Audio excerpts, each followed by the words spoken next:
Pesticides ఇలా అన్నిటినీ కూడా సామాన్య మధ్యతరగతి ప్రజలు రైతులు నడ్డి విరిచే విధంగా ధరలన్నీ అధికమవుతున్న తరుణంలో ఆ సమస్యలపై బాధ్యతగా ఆ సమస్యలను పరిష్కరించాల్సిన ముఖ్యమంత్రి 45 సంవత్సరాల ఇండస్ట్రీ అని చెప్పుకొని చంద్రబాబు నాయుడు గారు బాధ్యతారాహిత్యంగా సమస్యలను పట్టించుకోకుండా సమస్యల్ని పక్కదారి పట్టించడం కోసం వెటకారపు రాజకీయాలు వ్యంగ్యాస్త్రాలు ఎంతసేపు గత ప్రభుత్వాన్ని మాజీ ముఖ్యమంత్రి జగన్మోహన్ రెడ్డి గారిని నిందించడం వారిపై నింద వేయటం కోసం సినిమా ఆర్టిస్టులాగా ఎన్టీ రామారావు గారు నటుడై రాజకీయాల్లోకి వస్తే ఈయన రాజకీయాల నుంచి ఈరోజు నటుడిగా మారే పరిస్థితులు చూస్తున్నాం. ప్రతి అడుగులోని ప్రతి నెల 1వ తారీఖు వచ్చిందంటే గత ప్రభుత్వ హయాంలో సూర్యుడు ఉదయించడానికంటే ముందుగానే వాలంటీర్లు వెళ్ళి పెన్షన్ అవ్వాతాతల చేతుల్లో పెట్టి వారి ముఖాల్లో ఆనందాన్ని నింపి ఆ కుటుంబాల్లో వెలుగును జగన్మోహన్ రెడ్డి గారు తీసుకొస్తే ఈ మహానుభావుడు ప్రతి నెల 1వ తారీఖు వచ్చిందంటే ఒక కొత్త స్కిట్టు ఒక సెటప్ ఒక కెమెరామెన్ ఒక సెట్ ఏ విధంగా చూస్తున్నారో చూసాం. ఒక నెల ఒక కిల్లి బడ్డీకి వెళ్తారు. ఆ కిల్లి బడ్డీకి ఈయనకి వెళ్ళే సమయంలో ఆ రోడ్డు మొత్తం ఖాళీ చేసి జనాలు ఎవరో లేకుండా చేస్తారు. ఇంకొక రోజు చెప్పుల షాప్కి వెళ్తారు. ఇంకొక రోజు కూరగాయల వ్యాపారి దగ్గరికి వెళ్తారు. ఇంకొక రోజు మనం ఒక రోజు చూసాం ఎక్కడో ఆయన వీధంతా సీఎం ముఖ్యమంత్రి ఇలా ముందు వీధిలో నుంచి నడిచి వెళ్తూ ఉంటే ఒక చెత్త బండి ఎదురవుతూ ఉంటుంది. అంటే ఇవన్నీ కూడా ఆయనకున్న సినీ పరిచయాలతో చేతగాక ఈ రాష్ట్రాన్ని పరిపాలించడం చేతగాక ఎన్నికలకు ముందు ఇచ్చిన సూపర్ 6 సూపర్ 7 హామీలు ఇవేటిని కూడా అమలు చేయలేక ఎన్నికల ముందు ఏ విధంగా అయితే అబద్ధాలతో అసత్యాలతో ప్రజల్లో ఉన్న ఆశావాదాన్ని అవకాశంగా తీసుకుని ప్రజల్ని మభ్యపెట్టి మోసగించి అధికారంలోకి వచ్చిన తర్వాత కూడా అదే అబద్ధాలు అదే అసత్యాలతో అదే మోసపూరిత ప్రకటనలతో పబ్లిసిటీ పిచ్చితో పబ్లిసిటీ పీక్స్ పెర్ఫార్మెన్స్ వీక్లా ఈరోజు చంద్రబాబు నాయుడు యొక్క పరిపాలన సాగుతూ ఉంది. నేను చూసాం ఈ రాష్ట్రానికి సంబంధించి గతంలో జగన్మోహన్ రెడ్డి గారు ముఖ్యమంత్రిగా ఉన్నప్పుడు తాడిత పీడిత ప్రజానీకం అభ్యున్నతి సాధించాలంటే ఏ వర్గాలకి ఏ సమస్యలు ఉన్నాయి, ఏ వర్గాల వారిని ఏ పథకాల ద్వారా వారికి చేయూతనిచ్చి అండగా నిలబడి ఆ కుటుంబాల్లో వెలుగులను తీసుకురాగలుగుతామని ఆలోచన చేసి జగన్మోహన్ రెడ్డి గారు కొన్ని అద్భుతమైన కార్యక్రమాలు రూపొందించడం జరిగింది. విద్యారంగంలో కానీ వైద్య రంగంలో కానీ వ్యవసాయ రంగంలో కానీ ముఖ్యంగా వెనుకబడిన బీసీ సమాజ వర్గాల్లో కానీ సుదీర్ఘమైన తీర ప్రాంతం ఉన్న 947 కిలోమీటర్ల సుదీర్ఘమైన తీర ప్రాంతం ఉన్న ఆంధ్రప్రదేశ్ రాష్ట్రంలో ఉన్న మత్స్యగారి కుటుంబాలన్నింటినీ కూడా వెలుగులోకి తీసుకురావాలి. ఈ మత్స్య సంపదని ఉపయోగించి ఆ కుటుంబాలని ఆర్థికంగా సామాజికంగా అన్ని రంగాల్లోనూ కూడా మత్స్యకారుల భవిష్యత్తుకి మనం బంగారు బాటలు వేయాలనే ఉద్దేశంతో ఆ రోజు జగన్మోహన్ రెడ్డి గారు మత్స్యకారు భరోసా లాంటి అద్భుతమైన కార్యక్రమాలను తీసుకురావడంతో పాటు డీజిల్ సబ్సిడీ కావచ్చు, ఈ మత్స్యకారు భరోసాతో వాళ్ళని ప్రోత్సహించడంతో పాటు ఇన్సూరెన్స్ను కూడా గతంలో మత్స్యకారులకు సంబంధించి ఇన్సూరెన్స్ గత ప్రభుత్వాల్లో 5 lakhs రూపీస్ ఇన్సూరెన్స్ చెప్పి వాటిని అమలు చేయకపోయినా జగన్మోహన్ రెడ్డి గారు 5 లక్షల రూపాయలు ఇన్సూరెన్స్ను 10 లక్షల రూపాయలు చేసి ఎక్కడైనా మత్స్యకారు సోదరులకు సంబంధించి చిన్న ఇన్సిడెంట్ జరిగినా సరే జగన్మోహన్ రెడ్డి గారు ఒక మంచి హృదయంతో సేవాభావంతో వారికి వెంటనే ఆదుకునే సంఘటనలు ఎన్నో చూసాం 2019 నుంచి 2024 వరకు. ఈరోజు మత్స్యకారు సంపదను ఉపయోగించుకుని బ్లూ ఎకానమీని సృష్టించాలనే ఉద్దేశంతో ఈ మత్స్యకారులకు అండగా నిలబడి ఆ రోజు జగన్మోహన్ రెడ్డి గారు ఫిషింగ్ గార్ల నిర్మాణాన్ని పూనుకుని ఈ రాష్ట్ర చరిత్రలో ఎప్పుడు కూడా ఎవరు కనీసం ఆలోచన కూడా చేయలేని విధంగా ఈ సుదీర్ఘమైన తీర ప్రాంతంలో ఉన్న మత్స్య సంపదతో పాటు మత్స్యకారులకు అండగా నిలబడాలనే ఉద్దేశంతో ఫిషింగ్ హార్బర్లు తీసుకురావటం వారికి ఏ విధంగా ప్రోత్సహించారో మనందరికీ కూడా తెలిసింది. కానీ ఈరోజు చంద్రబాబు నాయుడు గారు నేను చూసాం ప్రస్తుతం ఆంధ్రప్రదేశ్ రాష్ట్రంలో చేపల వేటకి సంబంధించి నిషేధం కొనసాగుతూ ఉంది. అంటే పిల్లలు ఏదైతే డెవలప్ అవుతాయో ఆ టైంలో కొంత విరామం మత్స్యకారులకు సంబంధించి వేటకు సంబంధించి విరామం ఉంటుంది. ఇలాంటి తరుణంలో నిన్న కావలి దగ్గర చంద్రబాబు నాయుడు గారు ఒక స్కిట్ ఒక డ్రామా కంపెనీ లాగా ఒక హట్ వేయించి తీర ప్రాంతంలో చంద్రబాబు నాయుడు గారు నిన్న చేపలు కొన్నారు. అంటే ఈయన డ్రామాలు ఏ రకంగా ఉన్నాయంటే ఏదో రకంగా ప్రజలను తప్పుదో పట్టించడం కోసం మనం ఇక్కడ చూడొచ్చు. ఒక ఎండలో మిట్ట మధ్యాహ్నం ఎండలోకి వేయించి ఆ నిషేధం కొనసాగుతున్న ప్రాంతంలో రొయ్యలు చేపలు ఎక్కడి నుంచో తీసుకొచ్చి ఆ చేపలు ఆయన పర్చేజ్ చేసినట్టు వంట కూడా ఏ విధంగా అద్భుతంగా చంద్రబాబు నాయుడు గారు విజనరీ.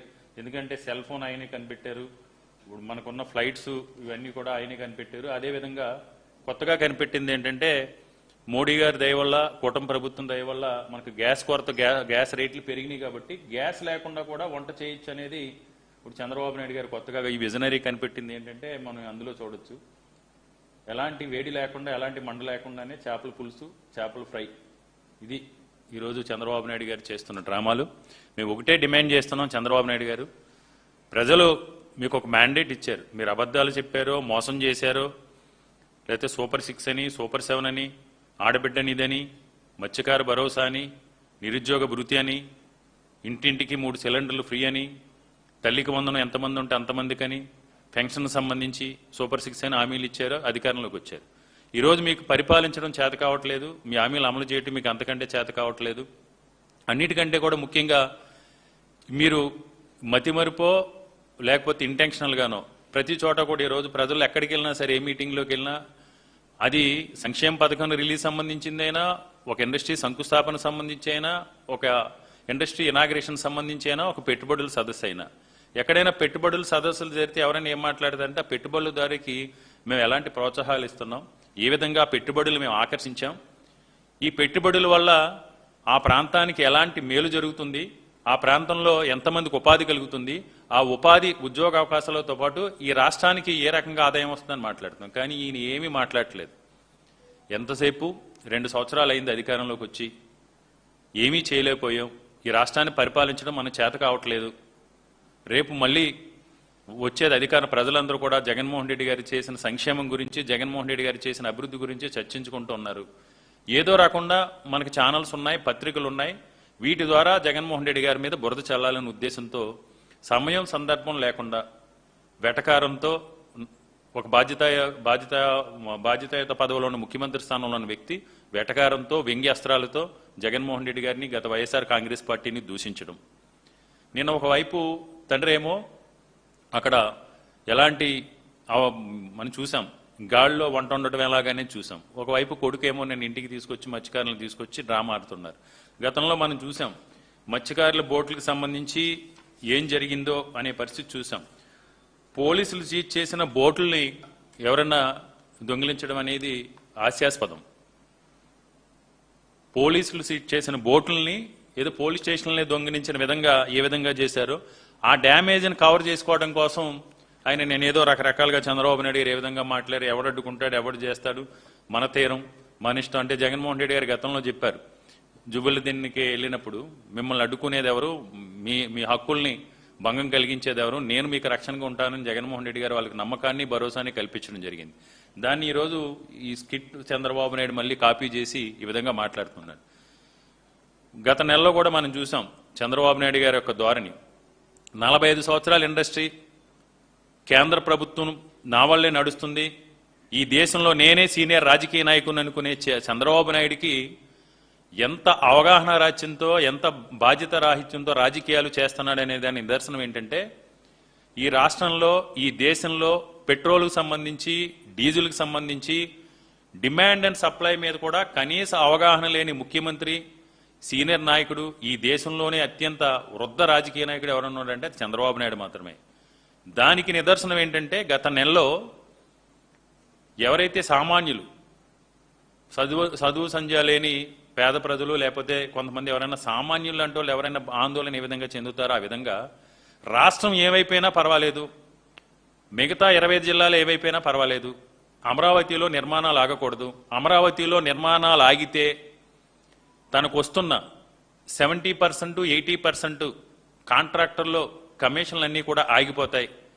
కాబట్టి రేపొద్దుటే 2029లో వైఎస్ఆర్ కాంగ్రెస్ పార్టీ అధికారంలోకి వచ్చిన తర్వాత ఈ కాంట్రాక్టర్లన్నీ, బిల్లులన్నీ పెండింగ్ ఉండి, కమిషన్లన్నీ తనకు పెండింగ్ పడతాయనే ఉద్దేశంతో 25 జిల్లాల్లోని డీజిల్ కొరత ఉన్నా పర్లేదు, పెట్రోల్ కొరత ఉన్నా పర్వాలేదు అనే ఉద్దేశంతో రిటైల్ డీలర్లందరినీ కూడా, ఇది వాస్తవం, ఆంధ్రప్రదేశ్ రాష్ట్రంలో ఉన్న పెట్రోలు, డీజిల్ రిటైల్ డీలర్లందరినీ కూడా బెదిరించి లక్షలాది లీటర్ల డీజిల్ని, పెట్రోల్ని అమరావతి నిర్మాణం కోసం మీరు బెదిరించి స్టోర్ చేసిన మాట వాస్తవమా కాదా? దానివల్ల మిగతా 26 జిల్లాల్లో ఉన్న సామాన్య ప్రజలు, మధ్యతరగతి ప్రజలు డీజిల్ కోసం, పెట్రోల్ కోసం ఆందోళన చెంది క్యాన్లు పట్టుకుని క్యూ లైన్లో ఎండలో పడి గంటల తరబడి క్యూ లైన్లో నుంచుని ఏ విధంగా ఇబ్బందులు పడ్డారనేది రాష్ట్ర ప్రజలందరూ కూడా చూశారు. కానీ ఈ పెద్ద మనిషి డిమాండ్ అండ్ సప్లై మీద కూడా ఇతనికి అవగాహన లేదు. ఎంతసేపు ఏదైనా కేంద్ర ప్రభుత్వం నా మీద నడుస్తుందని చెప్తూ ఉంటాడు. కాబట్టి ఇప్పటికైనా చంద్రబాబు నాయుడు గారిని కానీ కూటమి నాయకులను కానీ మేము ఒకటే డిమాండ్ చేస్తున్నాం, మీరు ఇప్పటికైనా డ్రామాలు కట్టిపెట్టండి. ప్రజలు విజ్ఞులు. ఎవరు నిజాయితీతో చిత్తశుద్ధితో ఇచ్చిన మాటకి కట్టుబడి చెప్పిన దానికంటే మిన్నగా, చెప్పిన సమయానికంటే ముందుగా సంక్షేమాన్ని, అభివృద్ధిని ఈ రాష్ట్రంలో చేసి చూపించారో ప్రజలకు అర్థమైంది, ప్రజలు గమనించారు. ఇప్పటికైనా మీ కళ్ళబొల్లి కబుర్లు, మీ అబద్ధాలు, మీ అసత్యాలు, మీ ఈ డ్రామాలు, నెల ఒక జిల్లాకి వెళ్ళటం, అక్కడ డ్రామాలు స్క్రిప్ట్లు నడిపించడం, అక్కడికి వెళ్ళినప్పుడు జగన్మోహన్ రెడ్డి గారిని దూషించడం, జగన్మోహన్ రెడ్డి గారి మీద అక్కసు వెలగక్కడం, లేకపోతే ఈ పెట్రోల్ డీజిల్ ధరల గురించి ఇది జగన్మోహన్ రెడ్డి గారు వాళ్ళ గతంలో మీ తనయుడు లోకేష్ యువగలం సభలో యువగలం పాదయాత్రలు ఏం మాట్లాడాడు? మేము అధికారంలోకి వస్తే జగన్మోహన్ రెడ్డి గారు పెంచిన డీజిల్ ధరల్ని, పెట్రోల్ ధరల్ని తగ్గిస్తామని చెప్పారు. అంటే జగన్మోహన్ రెడ్డి గారు ముఖ్యమంత్రిగా ఉంటే పెట్రోలు డీజిల్ ధరలకు సంబంధించి రాష్ట్ర ప్రభుత్వ నియంత్రణలు ఉంటాయి. మీరు కేంద్రంలో బీజేపీతో పొత్తు పెట్టుకుని కేంద్రంలో బీజేపీ అధికారుల నుండి రాష్ట్రంలో అధికారంలోకి ఉంటే కేంద్ర ప్రభుత్వ చేతుల్లో ఉంటాయి. జనాలు, ప్రజలెవరూ కూడా చెవుల్లో పువ్వులు పెట్టుకోలేదు. మీరు ఎన్నికల ముందు ఏదైతే చెప్పారో, మేము అధికారంలోకి వచ్చిన తర్వాత పెట్రోల్ పైన, డీజిల్ పైన 2014 నుంచి 2019 వరకు మీరు అధికారంలో ఉన్నప్పుడు ఏదైతే పెంచారో, సెస్సులు పెంచారో, ట్యాక్సీలు పెంచారో వాటిని తగ్గిస్తానన్నమాట. వాస్తవం కాదా? నేను ఒకటే రోజు లొకేషన్ కానీ చంద్రబాబు నాయుడు గారిని కానీ డిమాండ్ చేస్తూ ఉన్నాం. మీకు ఎన్నికలకు ముందు పెట్రోల్ బంకుల దగ్గరికి వెళ్ళి, లేకపోతే కర్ణాటక రాష్ట్రంలోని పెట్రోల్ బంకులు చూపించి సెల్ఫీ తీసుకున్నారు కదా. ఈరోజు మీరు అధికారంలోకి రాకముందు జగన్మోహన్ రెడ్డి గారు ముఖ్యమంత్రిగా ఉన్నప్పుడు, ఈరోజు మీరు అధికారంలో ఉన్నప్పుడు పెట్రోల్ ధరలకు సంబంధించి కానీ, డీజిల్ ధరలకు సంబంధించి కానీ, నిత్యావసర సరుకుల ధరలకు సంబంధించి కానీ, రైతులకు సంబంధించిన ఇక్కడ పండే పంట గిట్టుబాటు ధరలకు సంబంధించి కానీ, ఎరువులకు సంబంధించి కానీ, ఫెర్టిలైజర్ సంబంధించి కానీ ఆ రోజున్న ధరల పట్టిగా, ఈ రోజున్న ధరల పట్టిగా పక్కన పెట్టుకుని మీకు సెల్ఫీ తీసుకునే దమ్ము, ధైర్యం ఉందా చంద్రబాబు నాయుడు గారు? మీకు నిజంగా చిత్తశుద్ధి ఉంటే, మీరు నిజాయితీతో కూడిన రాజకీయాలు కనుక చేస్తే, మీరు చెప్పే మాటలు వాస్తవాలు అయితే, 40 సంవత్సరాల ఇండస్ట్రీ అని చెప్పుకుని మీరు అబద్ధాలు, అసత్యాలు మాట్లాడను, నేను ప్రజల్ని మోసం చేయను, మా హయాంలో ధరలు ఏమీ పెరగలేదు, ఇంక్లూడింగ్ అప్పులతో సహా, రాష్ట్ర అప్పులతో సహా మీకు ఈరోజు ఒక టేబుల్ మీద పెట్టుకుని, ఇది జగన్మోహన్ రెడ్డి గారు ముఖ్యమంత్రిగా ఉన్నప్పుడు ధరల పట్టిక, మా కూటమి ప్రభుత్వం అధికారంలో ఉన్నప్పుడు ధరలు ఇవి, జగన్మోహన్ రెడ్డి గారి ముఖ్యమంత్రిగా ఉన్నప్పుడు కరోనా లాంటి క్లిష్ట పరిస్థితులు ఉన్నా సరే, ప్రపంచంలో ఉన్న జనాభా మొత్తం కరోనా లాంటి మహా విపత్కర పరిస్థితుల్లో ఆ వైరస్తో అల్లాడుతున్నా సరే, జగన్మోహన్ రెడ్డి గారు అందించిన సంక్షేమం పథకాల ఇన్ని లక్షల కోట్లు, మేము ఎలాంటి ఇబ్బందులు లేవు, ఈ 2 సంవత్సరాల కాలంలోనే మేము అందించినని ఈ రెండింటినీ బేరీ చేసి చెప్పే దమ్ము, ధైర్యం మీకుందా? మీకు లేదు కాబట్టే జగన్మోహన్ రెడ్డి గారు సంధించిన ఏ ప్రశ్నకి కూడా మీరు సమాధానం చెప్పలేరు. గౌరవప్రదమైన ప్రతిపక్ష పార్టీగా ప్రజల పక్షాన జగన్మోహన్ రెడ్డి గారి పోరాటం చేస్తూ అధికారంలో ఉన్నా లేకపోయినా వైఎస్ఆర్ కాంగ్రెస్ పార్టీ అంటే ప్రజాపక్షం అని ఈరోజు జగన్మోహన్ రెడ్డి గారు సంధించి ఏ ప్రశ్నకైనా మీకు సమాధానం చెప్పే దమ్ము, ధైర్యం లేక, మీలో చిత్తశుద్ధి లేక, మీలో నిజాయితీ లేక, ఈరోజు అబద్ధాలతో, అసత్యాలతో, మోసపూరిత ప్రకటనలతో, వ్యంగ్యస్త్రాలతో వెటకారపు రాజకీయాలు చేస్తున్న ప్రజలు మీ రాజకీయాలను చూసి ఇలాంటి వ్యక్తిగా మేము అధికారం పెట్టుకుని ప్రజలు చేదరించుకుంటూ ఉన్నారు. ఈరోజు ఏదో మీరు మూకమ్ముడిగా 3 పార్టీలు కలిసి ప్రజా సమస్యలపై, వారికి రావాల్సిన హక్కులపై, విధులపై ప్రజలు ప్రశ్నిస్తే మీరు అక్రమ కేసులు లేదా దాడులతో మీరు ఎంతకాలం బెదిరించగలుగుతారో మిమ్మల్ని మీరే ప్రశ్నించుకోవాలని డిమాండ్ చేస్తూ మళ్ళీ చెప్తున్నాం. చంద్రబాబు నాయుడు గారికి కానీ, లోకేష్ కానీ మీకు దమ్ము, ధైర్యం ఉంటే మీరు అధికారంలోకి వచ్చేటప్పటికి ఉన్న ఈ రాష్ట్రంలో ఉన్న నిత్యావసర సరుకులు కానీ, పెట్రోల్ కానీ, డీజిల్ కానీ రాష్ట్ర రైతులకు సంబంధించిన పంటల గిట్టుబాటు ధరలకు సంబంధించి కానీ ఎరువులకు సంబంధించి కానీ ఆ రోజుల్లో ఉన్న ధరల పట్టిక ఈ రోజున్న ధరల పట్టిక పట్టుకుని సెల్ఫీ కొట్టి ప్రజలకి మీరు ప్రచారం చేసే దమ్ము ధైర్యం ఉందా అని చంద్రబాబు నాయుడు గారిని ప్రశ్నిస్తా ఉన్నాం.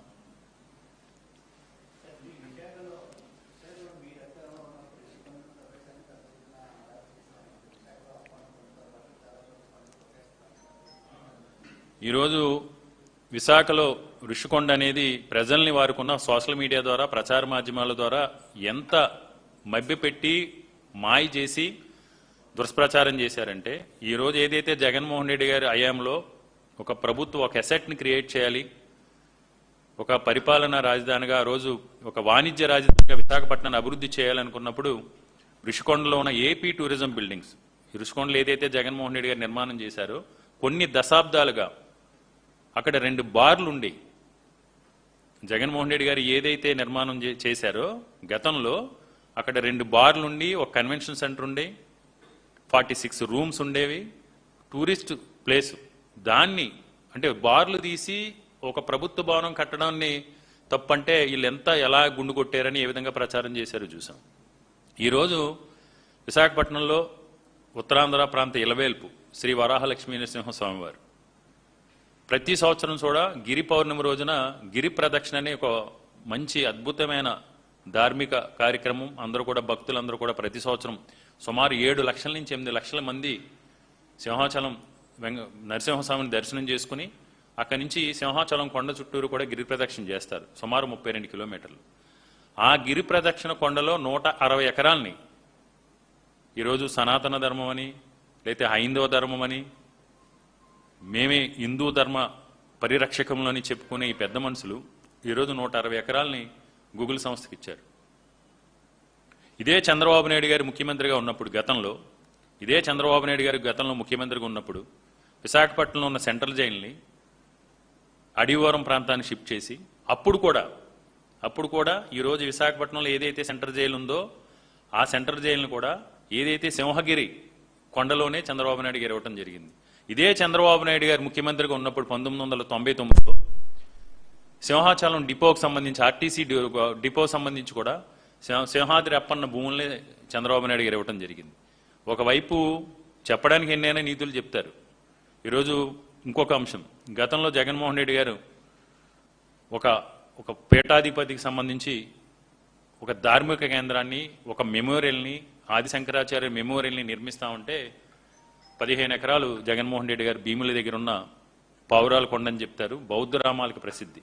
ఒక ధార్మిక కార్యక్రమం కోసం ఆదిశంకరాచార్య మెమోరియల్ కోసం ఆ స్థలాన్ని కేటాయిస్తే ఈరోజు దాన్ని రద్దు చేసి మైరా బేవ్యూ రిసార్ట్స్ అనే రిసార్ట్కి ఈ బౌద్ధ రామాలు ఉన్న ప్రాంతాన్ని మైరా బేవ్యూ రిసార్ట్స్ అనే ఒక రిసార్ట్కి కేటాయించి అందులో స్పాలు వెల్నెస్ సెంటర్స్ నిర్మాణం చేపడుతూ ఉన్నారు.